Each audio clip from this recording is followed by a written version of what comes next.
Sahabat, kita masuk di musim hujan. Ada 6 jenis tanaman yang kita bisa budidayakan pada saat musim hujan dan hasilnya bisa tetap maksimal. Apa saja itu? Simak dalam video ini dari awal pertengahan sampai akhirnya. Jangan di skip supaya tidak ketinggalan informasinya. Berdasarkan pengalaman di pekarangan rumah ini, kita langsung saja. Yang pertama, ya ini tanaman pare.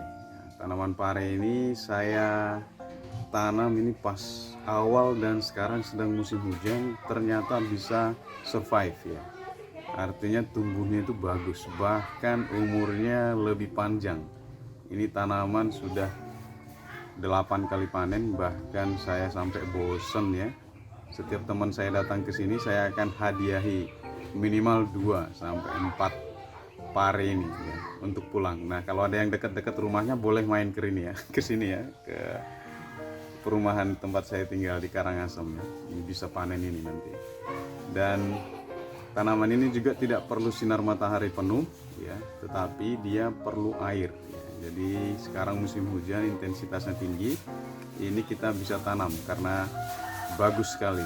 Nanti tipsnya adalah kalau kita menggunakan polybag atau pot, pastikan ada lubang drainasenya atau lubang-lubang irigasi, karena ini saya tanam di polybag. Jadi pastikan dia tidak sampai menggenang airnya supaya tidak terjadi atau busuk batang atau busuk akar ya. Dan pH tanahnya juga bisa stabil ya. Karena kalau air tergenang itu bisa pH-nya tanah bisa berubah. Ini jenis tanaman yang pertama. Yang kedua itu adalah kangkung ya. Kita bisa menanam kangkung pada saat musim hujan dan itu saya pastikan hasilnya akan bagus.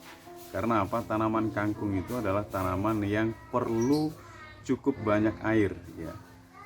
Baik itu jenis kangkung darat atau jenis kangkung rawa ya, yang tumbuh di sawah itu ya, atau yang di rawa-rawa itu, yang kangkung menjalar itu semuanya perlu sekali air. Dan di musim hujan ini kan air melimpah, otomatis medianya akan selalu basah, lembab, dan itu membantu si kangkung ini bisa tumbuh dengan baik. Yang ketiga ya, itu adalah tanaman sawi ya, jenis sawi caisim, sawi pakcoy, dan beberapa jenis sawi yang lainnya, sawi putih ya, dan jenis yang lain itu kita bisa tanam pada saat musim hujan. Karena apa? Tanaman ini yang memerlukan air banyak juga, dan dia juga tanaman yang tidak terlalu perlu atau tidak perlu sinar matahari full sepanjang hari ya. Jadi saya tanam misalnya di pekarangan ini, yang semua tahu yang menggunakan botol itu hanya dapat sinar matahari jam 1 atau jam 12 sampai ke jam 4 atau jam 5 sore ya. Setelah itu sudah dari pagi dia nggak dapat karena terhalang tembok tetangga dan di sekitarnya ya, seperti itu. Jadi tanaman sawi ini tanaman yang cocok pada saat musim hujan kita budidayakan. Yang keempat ya, tanaman terong ya, baik itu terong putih ya, terong hijau yang sekarang ada di pekarangan ini dan kemarin saya panen juga, dan jenis terong-terong yang lainnya ya, itu cocok kita tanam pada saat musim hujan. Karena apa? Tanaman terong ini juga tanaman yang kuat dan memerlukan hujan atau air yang cukup ya, untuk dia bisa tumbuh dengan baik. Jadi terong ini bisa survive di musim hujan. Nah, saya lihat juga terong saya di sini ini udah masuk buah yang ketiga sekarang ya. Itu juga masih bagus-bagus. Juga tanaman kailan ya. Kailan saya rasa cocok untuk kita tanam di musim hujan ya, karena kailan ini juga tanaman yang perlu kadar air tinggi atau menyimpan kadar air tinggi ya. Ini sekarang saya lagi semai kailannya ya. Kailannya sudah tumbuh, sprout udah bagus di lahan yang terbuka, langsung terkena hujan, tapi dia bisa hampir 100% sprout di lahan ini ya. Itu kailan, itu tanaman yang kelima yang kita bisa budidayakan di pekarangan.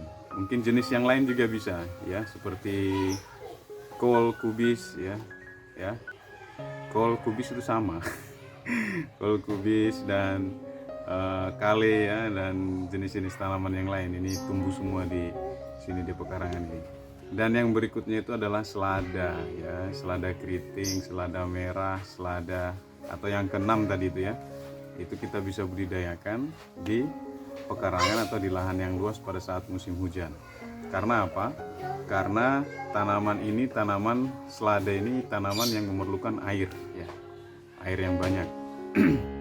Jadi itu baik sekali untuk kita budidayakan. Asalkan ya, tipsnya adalah drainase di pekarangannya atau di lahannya itu bagus ya. Kita membuat bedengannya itu bagus. Jadi pada saat musim hujan turun ya, intensitasnya tinggi ya, kalau kita buat parit-parit bedengannya bagus ya, drainasenya bagus, di potnya sudah ada lubang-lubang drainase, polybagnya dan lain sebagainya, air tidak sampai mengendap. Itu yang paling penting ya. Yang paling penting diperhatikan pada saat musim hujan supaya tidak merusak tanamannya. Bisa busuk akar, busuk batang, akhirnya layu, kuning, dan goodbye. Itu penting, salah satu tipsnya. Dan yang kedua biasanya itu adalah hama. Serangan hama pada saat musim hujan itu adalah ulat. Ulat itu luar biasa ya, luar biasa dia pergerakannya dan populasinya persebarannya cukup cepat sekali pada saat musim hujan. Itu kita harus antisipasi dengan apa? Ya, intensitas penyemprotan pestisida nabatinya itu harus sering ya, minimal seminggu sekali. Kalau kita waktu setelah menyemprot itu turun hujan ya, kita harus ulangi ya. Sedih sekali ya. Ya memang akan terbawa, soalnya pestisida yang kita semprotkan itu akan terbawa oleh air hujan. Nah, kita harus perkirakan ya kan, biasanya nggak setiap hari ya, jadi cari hari yang memang tidak hujan ya, kita bisa semprotkan. Apabila misalnya hari ini sudah kita semprot terus besoknya baru hujan, nah itu kita paling tidak tanaman itu sudah cukup aman ya, atau hamanya itu sudah merasakan dampak dari pestisida yang kita semprotkan. Tapi kalau habis disemprot terus turun hujan, memang itu harus diulangi ya, seperti itu ya. Dan berikutnya itu adalah untuk tanaman cabai ya. Tanaman cabai bagus juga, tetapi resiko busuk buah ya, terus jamur Anthranoxa ya, jamur-jamur layu patek ya, dan juga lalat buah itu biasanya di musim hujan itu cukup tinggi. Jadi kita harus antisipasi dengan pemberian ya. Saya pernah buat video yang dari empon-empon, yaitu kita bisa, kalau yang menanam cabai di pekarangan itu kita bisa kocor ya di seputar media tanamnya itu, supaya apa ya, jamur-jamur ya Anthranoxa, jamur-jamur patek dan layu fusarium dan apapun itu yang ada di dalam itu, paling tidak kita bisa antisipasi ya, atau prevention. Nah, untuk lalat buah ya, kemarin ada yang bertanya petani jeruk juga, yaitu sebisa mungkin memang kita setiap 15 meter itu ada perangkap lalat buah. Memang nanti yang ditangkap itu adalah lalat jantan, tapi setidaknya nanti kita bisa mengurangi populasinya dan mereka tidak bertumbuh cepat ya, dan bertumbuh banyak ya, karena kan yang ditangkap hanya lalat buah yang jantan.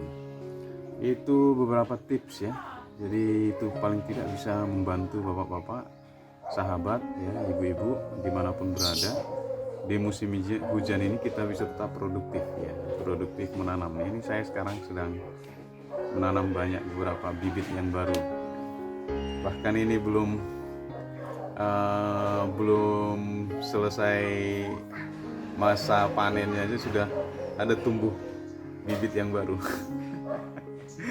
Jadi supaya kita bisa tetap ada yang ditanam dan yang dipanen ya, sebelum habis kita sudah tanam kembali ya.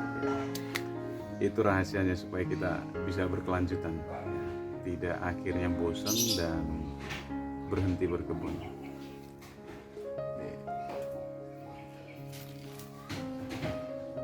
Ini lumayan ya, ini besar loh ini ya. Ini udah buah yang ke-9 berarti ini ya. Kita waktunya panen. Besar-besar semua ya. Ada yang gembul, ada yang lurus tapi gemuk ya. Lumayan. Sampai ketemu di video-video inspirasi berikutnya. Saya Julianto Samosir, channel Rumah Kebun Organik. Salam sehat, bye bye. Pare Organik.